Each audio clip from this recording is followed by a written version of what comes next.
Mais uma vez, bom dia a todos e a todas. Hoje é a nossa aula número 2, no dia 29 de junho de 2021. E para iniciar a nossa aula, o plano de hoje é fazer uma revisão, fazer a chamada. O que a gente fez na aula passada? Eu me apresentei, vocês se apresentaram, eu apresentei a disciplina através do calendário e do livro que a gente vai ler esse semestre.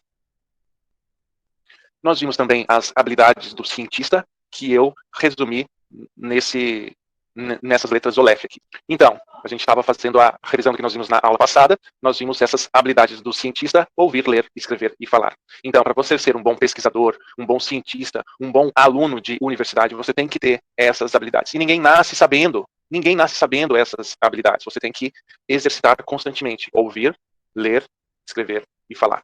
E eu tenho certeza que a partir do momento que você se esforçar para exercitar essas habilidades, elas vão se tornar prazerosas, elas vão te dar prazer, a tal ponto que você vai se viciar nelas, que quando um dia você deixar de fazer algumas delas, você vai sentir falta. É quase a mesma coisa que exercício físico. É terrível, é horrível fazer, porque a preguiça, o cansaço, os problemas são muito maiores do que a nossa motivação. Mas quando você começa, quando você adquire o hábito, aquilo se torna prazeroso. Então, um bom pesquisador tem que ter essas habilidades, a curiosidade e o gosto pela investigação, por ir em busca de respostas e soluções para problemas que deixam a nossa vida pior. Todos nós temos problemas, por exemplo, o vírus, por exemplo, a violência, por exemplo, a desigualdade. Isso tudo são problemas que os cientistas tentam encontrar soluções. E você também precisa ter a habilidade de ser crítico com relação aos outros, saber fazer críticas construtivas aos outros e também a sofrer críticas. Geralmente a gente não gosta de sofrer nenhuma crítica. A gente reage de uma forma muito agressiva a críticas. Mas a gente tem que treinar também essa habilidade de sofrer críticas e saber diferenciar aquelas críticas que são ruins daquelas críticas que são válidas e são boas. E também vimos que na ciência é muito comum a discordância e o conflito de interesses, né? E isso é muito comum. Então, a gente não deve ver com maus olhos a discordância, e sim com bons olhos. É sempre bom que sobre um tema haja divergência, haja discordância. A finalidade dessa disciplina de seminário de pesquisa 1 é ser uma iniciação à ciência. Por isso que você tem que ser iniciado, você tem que ser introduzido à ciência, porque ninguém nasce sabendo aquelas habilidades que eu disse anteriormente. Por isso que você escolhe um orientador, que geralmente é um professor, pesquisador mais velho, e ele vai te dando dicas e te orientando nessa introdução ao mundo da ciência, ao mundo acadêmico, ao mundo da pesquisa. Por isso que você faz parte de um grupo de pesquisa, você começa a escrever trabalhos científicos e, geralmente, na graduação, essa iniciação científica começa com o TCC, mas não somente com ela. Há também a própria iniciação científica, que é a oportunidade que o aluno tem de começar a pesquisar antes do TCC, que geralmente é no final do curso. Então, fiquem atentos, que geralmente tem seleções de grupos de pesquisa, onde você pode ganhar bolsas de iniciação científica e, assim, já começar o seu caminho na ciência. Mas, como toda atividade humana, a ciência tem limites. Em toda ação humana, em toda prática humana, há esse conflito aí entre verdade e falsidade, entre realidade e invenção, e entre ética e ciência. Explico esse conflito. O cientista, ele tem chances, ele tem oportunidades, como todos nós, de mentir, de inventar coisas, de acordo com aquilo que ele quer. É por isso que há tantos escândalos no meio acadêmico. Então vejam que na ciência constantemente há esses conflitos éticos. O cientista lida constantemente com esses conflitos éticos. É mais ou menos como aqueles desenhos animados que representam o conflito ético, a crise ética, que eles põem um diabinho aqui do lado e um anjinho aqui do lado. Não sei se vocês já viram isso em desenhos animados. Sempre que o ser humano tem que tomar uma decisão, aparece o diabinho aqui dizendo: vai, faz a coisa errada, não vai dar nada, ninguém vai te pegar, você vai ficar impune. E o anjo olha sua família, seu pai, sua mãe, pensa no seu filho, no seu pai, pensa na sua vergonha, na sua culpa, você vai ser julgado por Deus um dia, etc, etc, etc. Então vejam, esse conflito, se todo ser humano passa por esse conflito, o cientista também é um ser humano, ele passa por esses conflitos também. Então, se o cientista é um comunicador, um leitor, um ouvidor, um orador e um escritor, se ele tem que ter essas habilidades, nessas comunicações, nessas leituras, nessas audições, nessas oratórias, nessas escritas, nesses trabalhos que ele publica, aquele conflito ético ele sempre aparece. Não é por acaso que as universidades criaram os comitês de ética em pesquisa, os CEPs, comitês de ética em pesquisa, os CEPs, para tentar dar conta desses conflitos éticos e desses conflitos de interesse que o pesquisador enfrenta. O cientista faz, a gente sempre tem que lembrar isso, o cientista faz um serviço ao público. Não é por acaso que a pesquisa dele, ele tem que tornar pública, ele tem que publicar aquele trabalho dele, aquela pesquisa dele.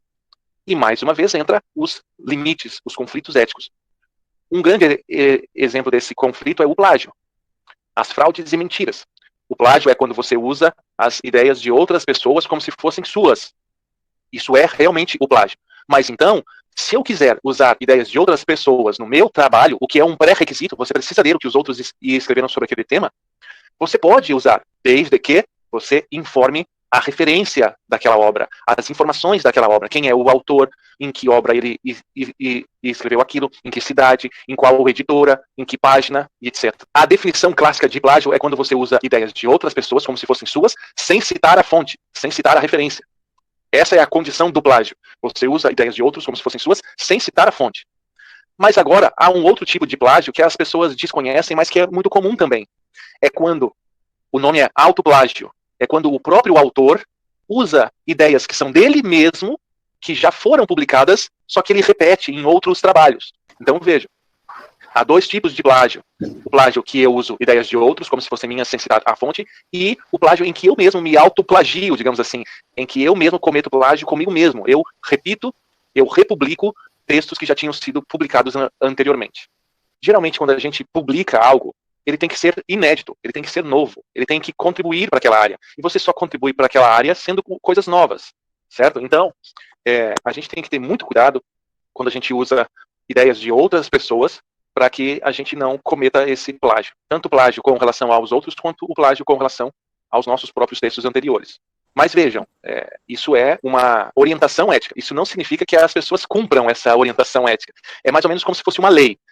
Não cometa plágio. Ou cite a fonte dos autores que você cita. Mas a gente já sabe o que acontece na prática. Por isso que é tão importante, seja na ciência, seja na música, você ter muito cuidado com aquilo que você faz. E sempre que você tiver feito alguma coisa que você considera interessante, torna público logo e põe seu nome logo. No caso da música, isso é um pouco mais complicado porque envolve direito do autor, envolve direito da propriedade intelectual. Então, por isso que a gente tem que ter muito cuidado, né, no mundo acadêmico ou em qualquer mundo onde role essa competitividade, né, por originalidade. Por isso que as obras, seja de música, de literatura, de ciência, essas obras, elas precisam ser protegidas de alguma forma. Por isso que o direito do autor garante a proteção ao autor de uma obra. Garante a proteção à autoria dessa obra. E é claro, né, na ciência, mesmo com esses casos de conflitos éticos e de crises éticas, a gente tem que partir do pressuposto de que haja a confiança e a qualidade e a credibilidade nesse mundo científico e acadêmico. Por isso que o cientista tem que ter muito cuidado quando ele for fazer uma pesquisa, fazer um texto, fazer uma apresentação e publicar. Ele tem que refletir muito antes de reproduzir, decidir e opinar sobre qualquer coisa. Mesmo quando o cientista ele não publica nada, mas, por exemplo, digamos que o cientista vá num jornal, vá num programa de rádio, vá num canal do YouTube, o cientista tem que ter muito cuidado e muita responsabilidade com o que ele fala, porque ele pode incentivar comportamentos. Então eu preciso ter muito cuidado com o que eu falo, a forma que eu falo, porque tudo isso tem consequências. É saudável que haja divergência na ciência, como eu já tinha dito na aula passada. Mas o problema é quando essa divergência se torna política pública, e essa política pública gera morte. Sempre que a ciência ela predominou sobre interesses econômicos e políticos, a humanidade saiu ganhando.